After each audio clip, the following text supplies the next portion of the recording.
So in my latest project, I learned some things that really helped me improve the sound of my toms. So I thought I'd share it with you guys in case it's helpful to you. So I'm going to show you how to take your toms from sounding something like this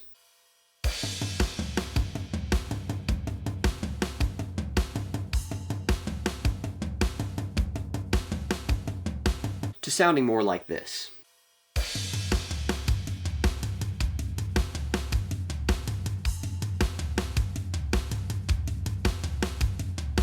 Now, toms aren't even the most important part of your drum mix, or your mix in general. Most songs, the toms are just going to be hit a few times, so make sure you have a really good kick sound and snare sound first. That's the stuff you really want to prioritize. And once you've got that taken care of, then you can work on your tom sound. Now, this was for a song I did. I did a heavy metal cover of the song Into the Unknown from Frozen 2, and the way I had it arranged, it starts soft, and then it kicks in with this tom beat.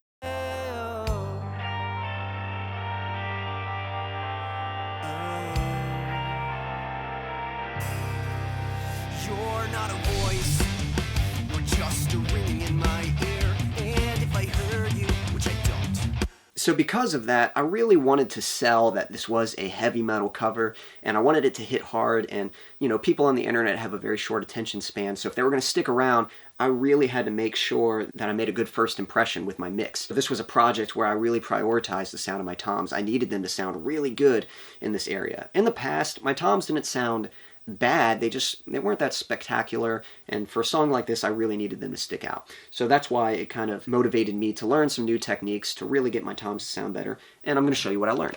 Alright, so first off, just to clarify, I am using programmed drums here, which I think it's safe to say that most of us are using programmed drums. If you are recording real drums, that's awesome. Some of this stuff should still be helpful, but I can't guarantee that, so just take that with a grain of salt. But to start off, you want to make sure that you have good source tones to begin with. So these were the original tom sounds that I had, just the raw sound.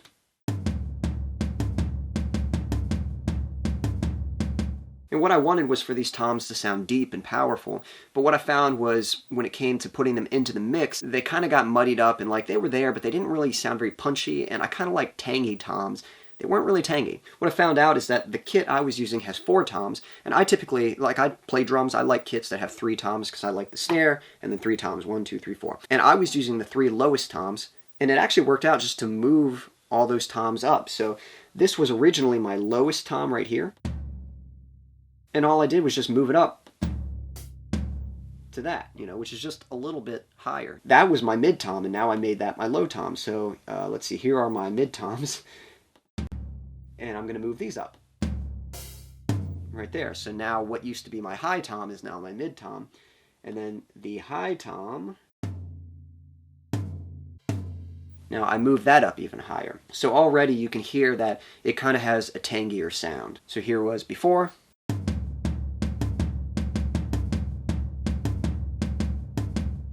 And here's after.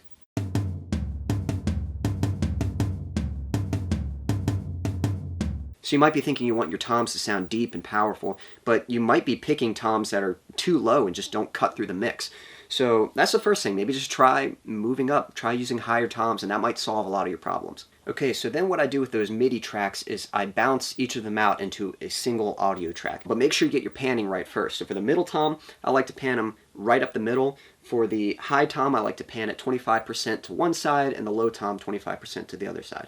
Now whether you decide to do left or right, that's kind of up to you. So you can see right here I've got a track for the low tom, a track for the mid tom, and a track for the high tom. So let's begin processing. The first thing we want to do is actually bus all these together. So you can see right here, I'm sending all of my toms to bus 11. So here's bus 11, these are our toms, and then these are being sent to bus 3, which is my whole drum bus, which is right here. The reason I like the toms to have their own bus is because I want the toms to be balanced with each other as far as volume goes.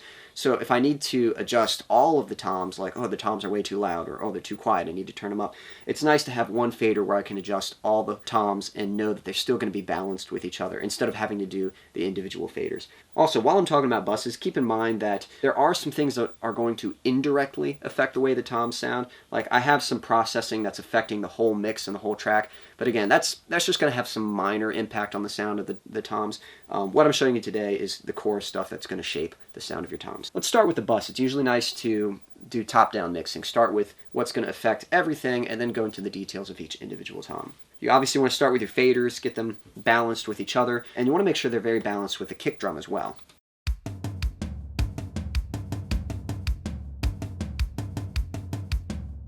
That's what's really going to make it sound good. A lot of times the kick is a part of the beats created from the toms, so you want to make sure that they're all balanced with each other. Once you've got your faders adjusted, the first thing I did was add a limiter. I really like this one. It's a free plugin, the LoudMax limiter, one of my favorite plugins. I'm using this just to kind of tighten things up, just to kind of keep the volume consistent amongst all the individual toms.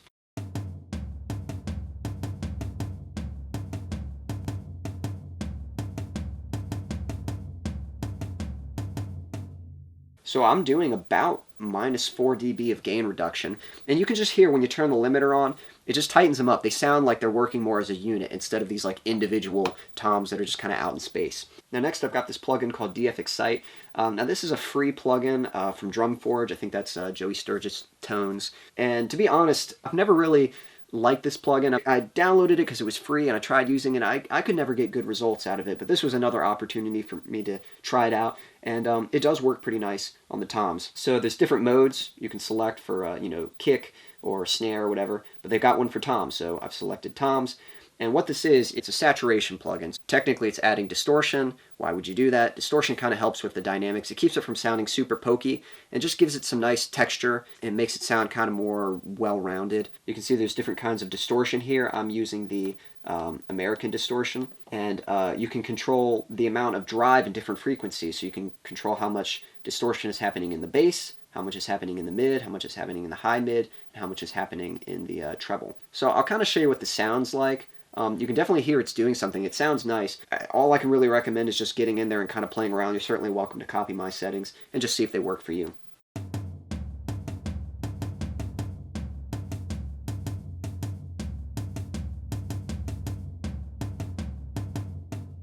I mean, it's called DF Excite. It definitely adds some excitement to the toms. They kind of go from sounding like too clean and too boring, and now they got some interesting texture there.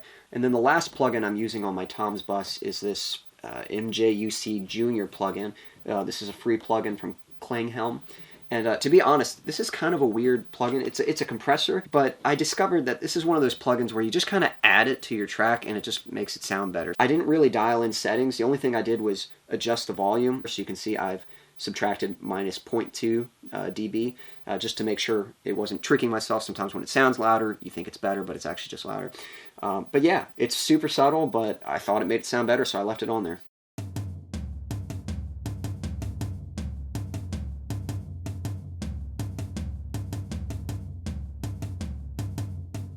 Alright, so now we're going to get into the nitty-gritty. Now we're going to get into the stuff that like makes the biggest impact on your toms.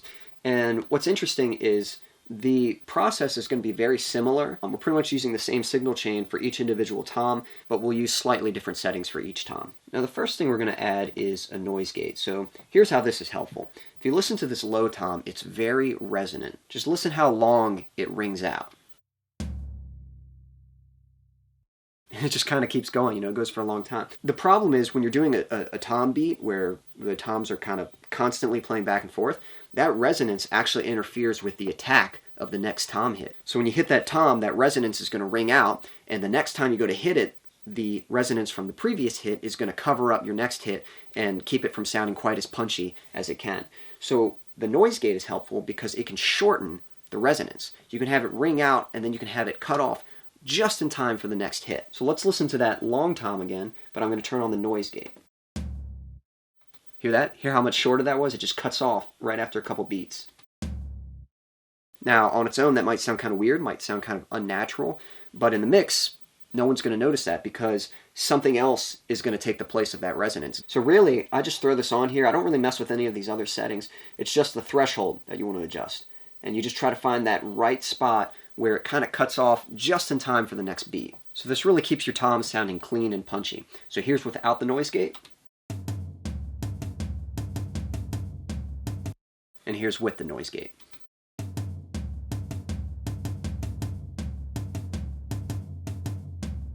There's still enough resonance there where it sounds natural, but it sounds so much crisper. It sounds much punchier. So that's a really helpful trick right there. Next, we're going to do some EQ. Now, what's nice about this is the EQ is essentially going to be the same type of EQ for each tom, But again, we're going to move in different frequencies depending on which tom we're EQing. So yeah, here's the low tom EQ, and if I show you the high tom EQ, you can see it's a very similar shape, but I've just kind of moved things around to adjust them for that specific tom. So here's before EQ, and here's after EQ.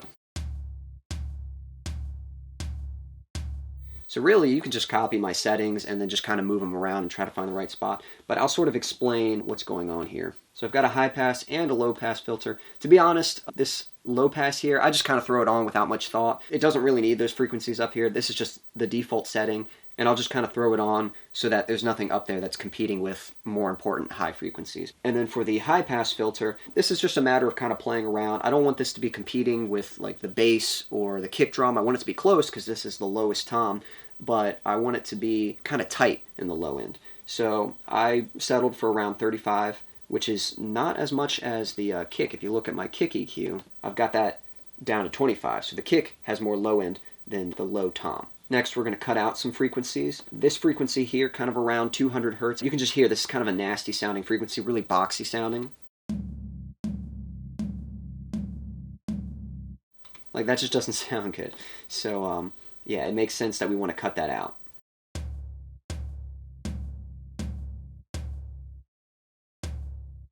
That's what makes it sound deeper and like more powerful. Kind of the same thing here around 400, 500 hertz. We've got sort of another nasty frequency. And this is just mid-range stuff that's much better for like the guitars and the vocals, so it makes more sense just to pull it out of the toms.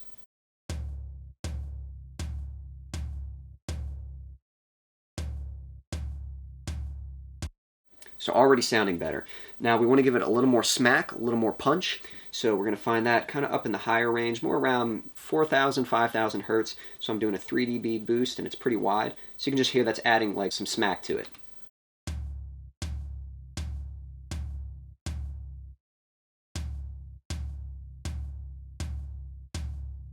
So that's going to help it cut through the mix better. And then we give it just a little more body. Down here at about 60 hertz, 61 specifically, I'm just doing a little bump, just 1.5 dB.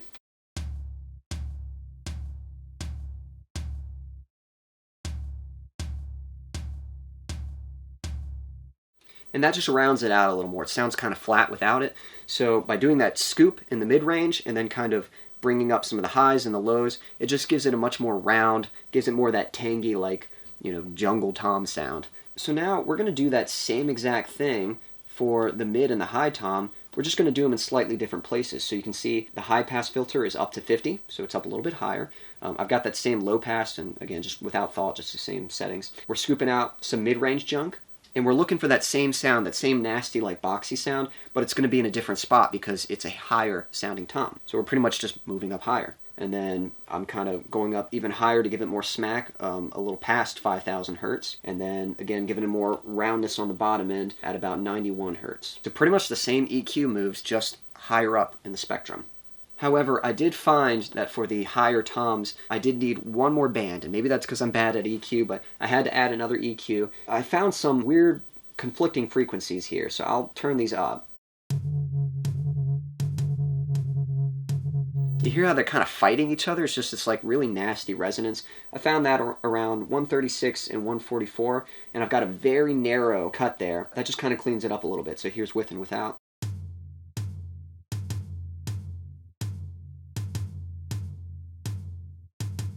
So before, it's kind of this warbly kind of resonance that doesn't sound very pleasant, and it just kind of cleans that up.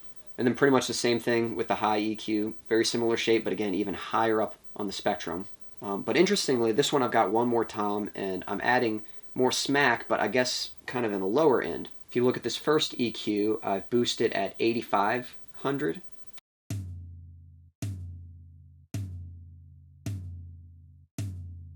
You can definitely tell it sounds kind of dull without that high boost there.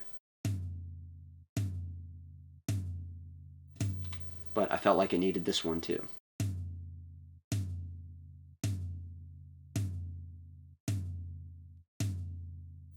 Yeah, that just gives it a little more excitement, a little more punch. Alright, so that's EQ, and then basically the last thing you want to do is compression. So we'll look at the low tom again. And compression's really helpful for toms because toms are kind of they're kind of pokey. Like when they first hit, they're very loud and then they fade out very quickly. So what compression can do is after that first hit, instead of the resonance just dying down right away, it can be louder. It's still going to cut off because of the noise gate we added, but it'll actually be more noticeable and it'll help the tom sound much fuller. So pay attention to this first hit. Listen how when it hits, the resonance, it goes doom, and it just kind of goes down. You can almost visualize it going doom, doom, doom, kind of going down. And now when I add the compressor, it's going to stay more consistent. Hear how it's like the same? It's like dun, dun, dun. Without the compressor, it goes down, doom, doom. With it, it stays the same, dun, dun. Oh man, describing music's so weird. Alright, so as far as settings go, attack 15 milliseconds, release 45. I've got a 6-to-1 ratio, and then after you make your adjustment, you want to make sure the volume is the same. So I am adding 2.5 dB of makeup gain, but it's really your threshold that you want to set. Now, I'm actually using the same threshold for all the toms, and so each of them is being reduced slightly different. I think the high tom is being reduced the most. I think it's because the high tom has the most attacks, so that's why I wanted to have a little more reduction just to smooth out the pokiness of it, and I didn't have to worry about it as much on the high tom. So I might have done my compression on the high tom first. You can see here I've got -20 on it, and it's going to be doing a lot of reduction. It's kind of kissing, oh, even that one went past, but kind of kissing about -5, and then certain hits might even go past that, but around -5, -4 dB for the high tom, because again, that's the most pokey, so that's the one that probably needs the most compression. And then I think I just used the same settings and just copy and pasted them over to these other toms. So if we look at the mid tom,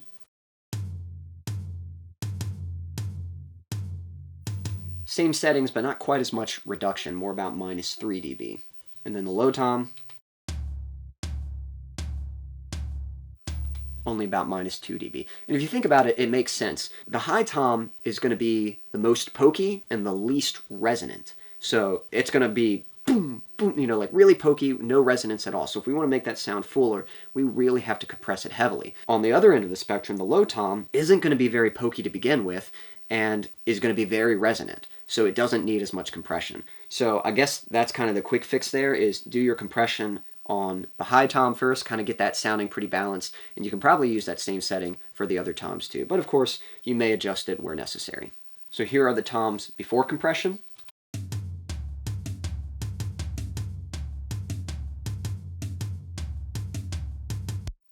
And here are the toms after compression.